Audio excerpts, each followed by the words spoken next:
PT Timah pecat Dwi Chitraweni yang hina honorer pengguna BPJS Kesehatan. Pada hari Kamis, 6 Februari 2025, PT Timah, Persero, Tbk, Tins, mengumumkan pemutusan hubungan kerja terhadap Dwi Chitraweni, seorang karyawan yang terlibat dalam kontroversi besar yang viral di media sosial.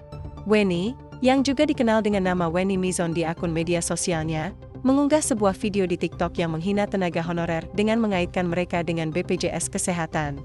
Postingan tersebut langsung menarik perhatian banyak orang, memicu kegaduhan di dunia maya, dan akhirnya berujung pada keputusan pemecatan dari PT Timah.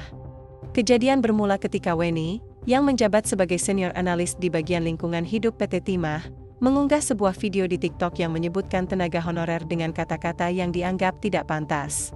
Dalam unggahannya, Weni tampaknya mengolok-olok tenaga honorer dengan menyebutkan bahwa mereka menggunakan BPJS Kesehatan sebagai bagian dari ketidakmampuan mereka. Unggahan ini langsung viral dan memicu reaksi keras dari berbagai pihak, baik dari tenaga honorer maupun masyarakat umum. Setelah kejadian tersebut, pihak PT Timah Tbk melakukan investigasi internal terhadap Weni untuk menilai apakah tindakan tersebut melanggar kebijakan dan etika perusahaan. Anggi Siahaan, juru bicara PT Timah, menyatakan bahwa perusahaan sangat menyesalkan kejadian tersebut dan menegaskan bahwa keputusan pemecatan adalah hasil evaluasi yang mendalam. Perusahaan telah melakukan pemeriksaan terhadap yang bersangkutan terkait pelanggaran terhadap aturan perusahaan, dan untuk itu, setelah melalui proses evaluasi, dapat kami sampaikan bahwa PT Timah Tbk telah mengeluarkan ketetapan dengan sanksi pemutusan hubungan kerja, kata Anggi Siahaan dalam pernyataan resminya. Anggi juga menegaskan bahwa perusahaan sangat menghargai penggunaan media sosial yang bijak dan berharap kejadian ini menjadi pelajaran berharga bagi seluruh karyawan PT Timah untuk menjaga etika di dunia maya. Insiden ini mengingatkan kita akan pentingnya menjaga etika, terutama di era digital di mana setiap postingan dapat dengan mudah tersebar luas dan mempengaruhi reputasi pribadi serta perusahaan. PT Timah pun mengingatkan kepada seluruh karyawan untuk tidak mengaitkan aktivitas media sosial pribadi mereka dengan nama atau identitas perusahaan. Penggunaan media sosial yang tidak bijak dapat merusak citra perusahaan dan menimbulkan konflik internal yang tidak diinginkan.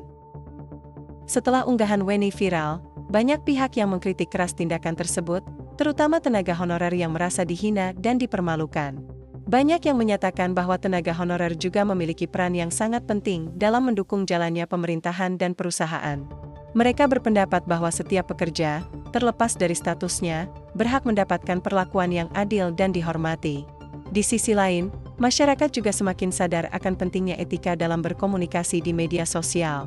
Perusahaan-perusahaan besar seperti PT Timah harus lebih hati-hati dalam menangani masalah etika ini, karena kesalahan kecil dapat berimbas pada citra perusahaan dan kepercayaan publik. Keputusan pemecatan terhadap Weni diharapkan dapat memberikan pesan yang jelas kepada seluruh karyawan perusahaan untuk lebih berhati-hati dalam menggunakan media sosial. Selain itu, PT Timah juga berkomitmen untuk terus memantau dan menegakkan aturan yang berkaitan dengan etika dan perilaku di dunia maya. Sanksi ini adalah bukti bahwa PT Timah memegang teguh prinsip integritas dan etika dalam setiap tindakannya, baik itu di dunia nyata maupun di dunia maya. Kami berharap kejadian ini menjadi pelajaran bagi semua pihak untuk selalu menjaga perilaku yang baik dan menghormati sesama, ujar Anggi Siahaan menutup pernyataannya.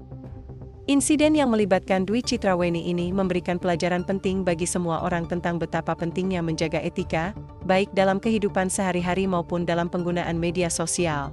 Keputusan PT Timah untuk memecat karyawannya menunjukkan bahwa perusahaan sangat serius dalam menegakkan aturan dan menjaga citra perusahaan.